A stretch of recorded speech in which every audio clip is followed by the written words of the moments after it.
पुराणों में कहा गया है, जब तक आप महादेव के इन 12 ज्योतिर्लिंगों के दर्शन नहीं कर लेते, आपका आध्यात्मिक जीवन पूर्ण नहीं हो सकता। ऐसा कहा जाता है इन 12 जगहों पर भोलेनाथ ने खुद दर्शन दिए थे, तब जाकर वहाँ पे ज्योतिर्लिंग उत्पन्न हुए थे। ज्योतिर्लिंग एक संस्कृत शब्द है जिसका अर्थ है रोशनी का प्रतीक। मल्लिकार्जुन ज्योतिर्लिंग की कथा की श्रृंखला में यह दूसरा ज्योतिर्लिंग है।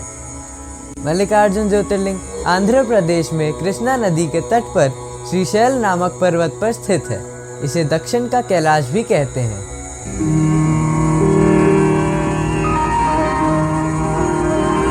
नमस्कार, मैं हूँ आपका अपना शौर्य सिंह सूर्यवंशी और मैं हूँ विराज सिंह सूर्यवंशी। अगर आपने मेरा चैनल अभी तक सब्सक्राइब नहीं किया है तो उसे सब्सक्राइब कर दें और साथ ही साथ बेल आइकन पे भी क्लिक कर दें ताकि आप हमारा कोई भी एपिसोड मिस ना करें। शिव पुराण के अनुसार मल्लिकार्जुन ज्योतिर्लिंग की कथा शिव परिवार से जुड़ी हुई है।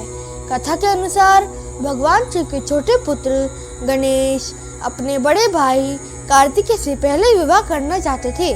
जब भगवान शिव और माता पार्वती को यह बात पता लगी तो उन्होंने इस समस्या को सुलझाने का विचार किया। उन्होंने गणेश व कार्तिकेय के सामने एक शर्त रखी। शर्त के अनुसार गणेश व कार्तिक में से जो भी पहले पूरे संसार की परिक्रमा करके लौटेगा उसका विवाह पहले कराया जाएगा। जैसे ही कार्तिकेय ने यह शर्त सुनी वह बहुत प्रसन्न हुए। उन्होंने सोचा, गणेश का वाहन एक चूहा है और मेरा मयूर, दोनों में क्या ही मुकाबला, मेरी जीत तो अब निश्चित है।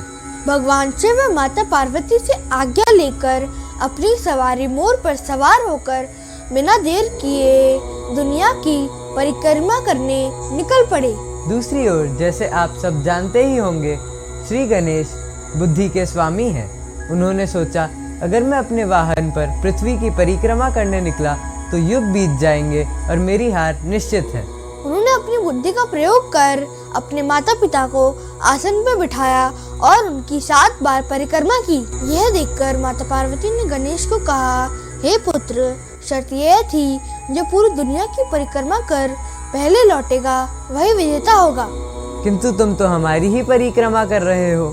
जवाब में श्री गणेश ने माता पार्वती से कहा, हे माते, मेरा संसार, मेरी दुनिया तो मुझे जन्म देने वाले, मुझे इस दुनिया में पहचान देने वाले मेरे माता पिता ही हैं। तो मेरा सारा संसार मेरे माता पिता ही तो है, इसलिए मैंने आप दोनों की परिक्रमा कर पूरे संसार की परिक्रमा कर ली। गणेश जी के चातुर्य से प्रसन्न होकर भगवान शिव और माता पार्वती ने उनका विवाह रिद्धि सिद्धि से करवाया। कार्तिकेय जब पूरी दुनिया की परिक्रमा कर वापस लौटे तो उन्हें पता लगा श्री गणेश का विवाह पहले ही संपन्न हो चुका है। उन्हें बहुत क्रोध आया और अपने परिवार से रुष्ट होकर क्रोध पर्वत पर चले गए। जब बहुत दिनों तक कार्तिकेय घर वापस नहीं लौटे, तब कोमल हृदय युक्त माता पिता पुत्र स्नेह में उन्हें मनाने क्रोध पर्वत पर पहुँचे। कार्तिकेय उनके अनुरोध करने पर भी वापस नहीं लौटे और वहां से 12 कोस दूर चले गए। तब भगवान शिव और माता पार्वती ज्योति स्वरूप वहां प्रतिष्ठित हुए और उस स्थान को हम मल्लिकार्जुन के नाम से जानते हैं। मान्यता है कि मल्लिकार्जुन ज्योतिर्लिंग की पूजा करने से अश्वमेध यज्ञ के बराबर फल प्राप्त होता है। वह मनुष्य सब पापों से मुक्त हो जाता है और मन वांछित फल पाता है। आपको हमारी कहानी कैसी लगी ये आप मुझे कमेंट करके जरूर बताएं और हाँ, साथ ही साथ चैनल को सब्सक्राइब करें, वीडियो को लाइक और शेयर जरूर करें। हमारे अगले एपिसोड तक के लिए जय भोलेनाथ।